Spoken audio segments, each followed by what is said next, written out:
भारत के उत्तर प्रदेश राज्य के शहर में यमुना नदी के शांत किनारे पर खड़ा ताजमहल दुनिया की सबसे खूबसूरत और प्रसिद्ध इमारतों में से एक है। सफ़ेद संगमरमर से बना यह भव्य स्मारक सिर्फ एक मकबरा नहीं बल्कि प्रेम, शौक और शाही वैभव का एक अमर कहानी है। इसी कहानी को समझने के लिए हमें 17वीं सदी में जाना होगा, जब मुग़ल सम्राट अपने शिखर पर था। उसी समय के शक्तिशाली सम्राट शाहजहां अपनी कला प्रेमी सोच और भव्य निर्माणों के लिए जाने जाते थे, लेकिन उनकी ज़िंदगी में एक ऐसा मोड़ आया जिसने इतिहास बदल दिया। वर्ष 1631 में उनकी प्रिय पत्नी मुमताज़ महल का निधन हो गया, जब वह अपने 14वें बच्चे को जन्म दे रही थी, और इस घटना ने शाहजहां को गहरे दुख में डाल दिया। इस गहरे दुख ने शाहजहां को अंदर से तोड़ दिया और इसी दर्द से एक संकल्प जन्मा, अपनी पत्नी की याद में एक ऐसा स्मारक बनाने का जो प्रेम की अमर निशानी बन जाए।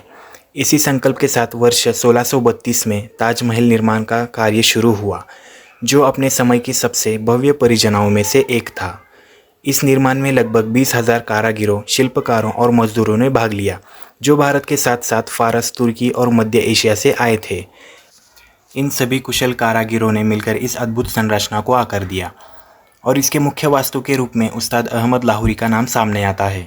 ताजमहल के निर्माण में उपयोग किया गया सफ़ेद संगमरमर राजस्थान के मकराना से लाया गया था, जिससे इसकी चमक और भव्यता और बढ़ गई।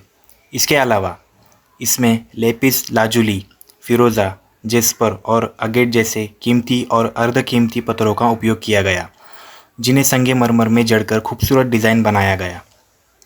इस बारीक कला को पिएत्रा ड्यूरा कहा जाता है, जो ताजमहल की सजावट को अद्वितीय बनाता है।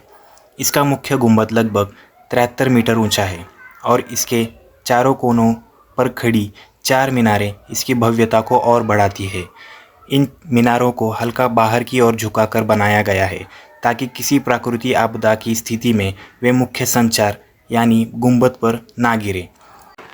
लगभग 22 वर्ष की मेहनत के बाद 1653 के आसपास ताजमहल का काम पूरा हुआ और इसे अंतिम रूप दिया गया।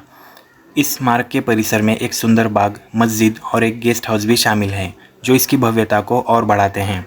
खासतौर पर इसका 4 बाग शैली का बाग, जो फारसी परंपरा पर आधारित है, स्वर्ग के प्रतीक के रूप में डिज़ाइन किया गया है। समय के साथ ताजमहल न केवल भारत का बल्कि पूरी दुनिया का एक महत्वपूर्ण सांस्कृतिक और ऐतिहासिक प्रतीक बन गया।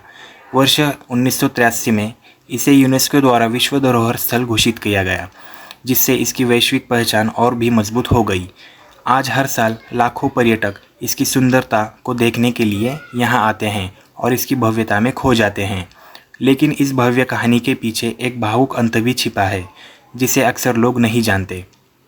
शाहजहां ने अपने जीवन के अंतिम दिन अपने ही बेटे औरंगज़ेब द्वारा कैद में बिताए, जहां से वे आगरा किले से ताजमहल को निहार रहे थे।